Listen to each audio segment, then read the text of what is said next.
kita harus mencontoh baginda Rasul Muhammad Sallallahu Alaihi Wasallam.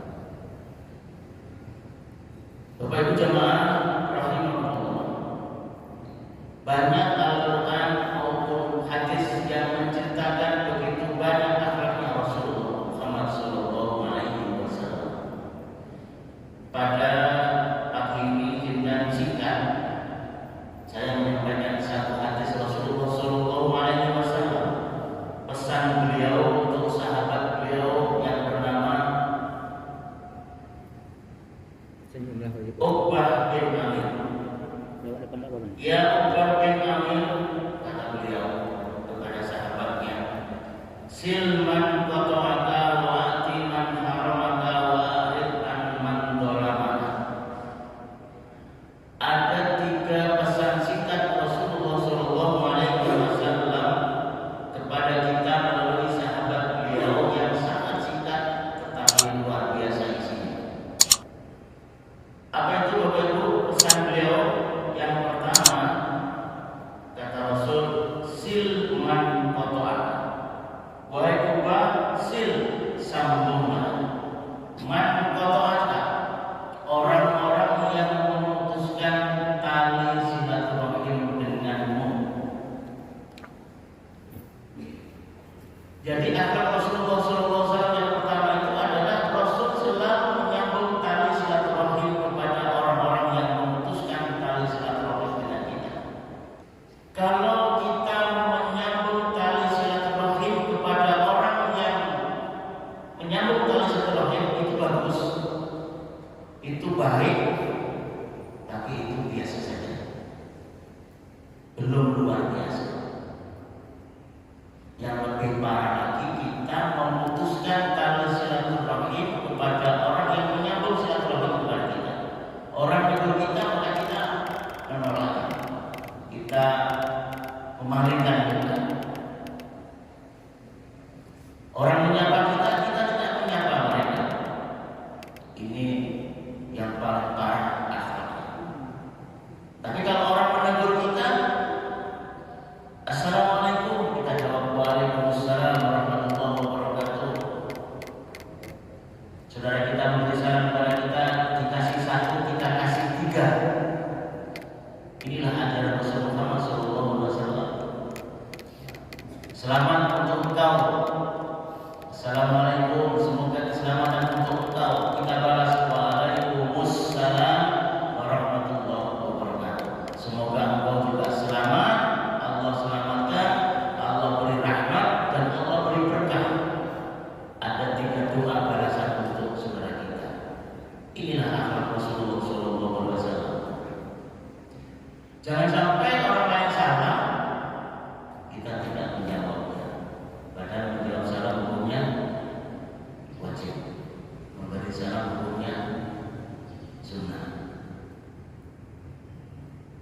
Cuma salam siapa yang wajib kita jawab? Tentu salam saudara-saudara kita yang seiman dan seiman. Kalau salamnya orang-orang yang tidak seiman, tidak sah, maka Rasulullah juga memberikan tuntunan.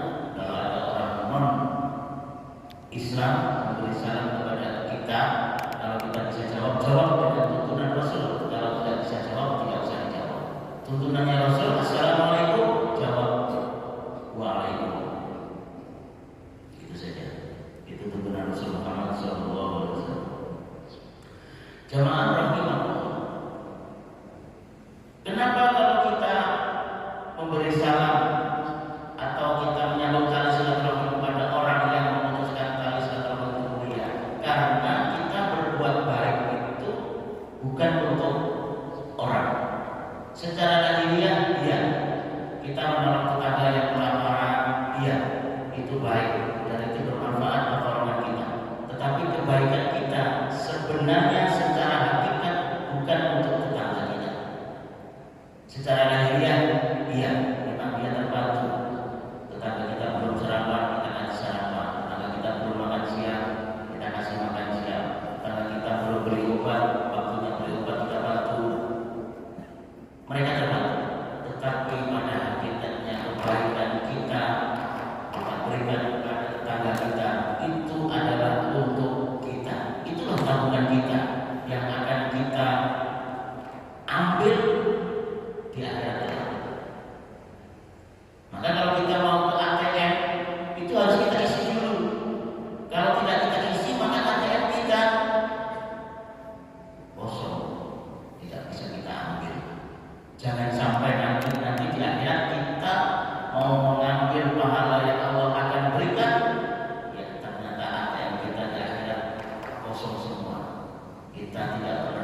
silaturahim dengan kita. Bahkan Rasulullah membatasi jangan sampai lebih dari 3 hari. Kalau andaikan kita terpaksa tidak bertegur sapa, jangan lebih dari 3. Kita berusaha terus untuk menyambut, untuk menyapa, untuk menegur agar silaturahim terjaga. Yang kedua, wa'ati man haramaka, akhlak Rasul yang kedua adalah ati man haramaka. Berilah orang yang tidak pernah memberimu. Kalau kita memberi orang yang mana orang itu biasa memberi kita, maka itu baik. Tapi itu biasa. Itu bagus, tapi itu belum luar biasa. Tetapi yang luar biasa adalah kita memberi ati man haramaka, beri orang haramaka yang tidak pernah memberimu. Baru itulah akhlak Rasul sallallahu alaihi wasallam. Rasul banyak memberikan contoh. Banyak umat Rasul yang memberi keburukan kepada Rasulullah. Entah itu diludahi Rasulullah, entah itu dilempari dengan tai unta, entah itu dihujat, entah itu dimaki, tetapi Rasulullah membalasnya dengan kebaikan-kebaikan. Bahkan didoakan para jamaah sekalian. Umat Rasul yang belum percaya kepada Rasul didoakan. Orang kafir pada zaman Rasul yang belum beriman, Rasulullah mendoakan. Maka jangan pelit-pelit kita mendoakan orang-orang kafir yang ada di sekitar kita, yang masih hidup. Kalau yang sudah mati tak bisa. Apa contoh doa Rasul? Allahumma hdi qaumi fa innahum la ya'lamun. Ini doa Rasul. Ya Allah, berikan hidayah kepada umatku karena mereka belum dapat hidayah, karena mereka belum paham, karena mereka belum mengetahui. Kita doakan saudara-saudara kita, kakak kita yang hari ini belum sembuh di masjid dengan alasan macam-macam, yang tak bisa bangun lah, yang inilah, yang itulah.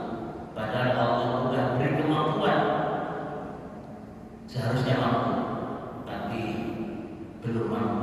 Alhamdulillah kita diberi kemampuan oleh Allah Subhanahu wa Ta'ala, dan kita memampukan diri untuk sholat berjamaah di rumah Allah ini. Mudah-mudahan amal kita diterima oleh Allah Subhanahu wa Ta'ala. Jamaah rahimahullah, yang terakhir, singkat-singkat aja, tadi ada pesan setiap khutbah, setiap ceramah saya mudah-mudahan tidak terlalu lama. Ya.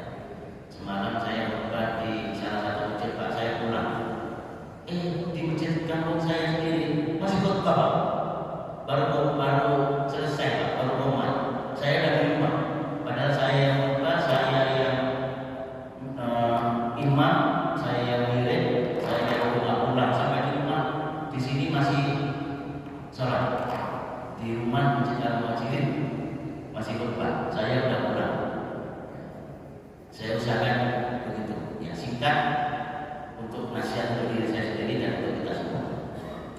Yang terakhir, wa'alid amman sholat. Maafkan orang-orang yang menzalimi. Maafkan orang-orang yang menzalimi. Kita pasti ya pernah dizalimi oleh orang lain. Entah itu dicaci, entah itu dimaki, entah itu direndahkan. Itu saya yakin kita pasti pernah. Dan kita mampu memaafkan dan mampu mendoakan, itulah akhlak Rasulullah Muhammad SAW. Dan itu memang berat, tapi itu luar biasa. Itu luar biasa. Menyampaikan ini mudah, Bapak Ibu. Saya menyampaikan akhlak Rasul ini mudah, tapi bukan berarti saya sudah mampu melaksanakan. Minimal saya mengingatkan diri saya dan mengingatkan kita semua yang hadir, maka kita berikan yang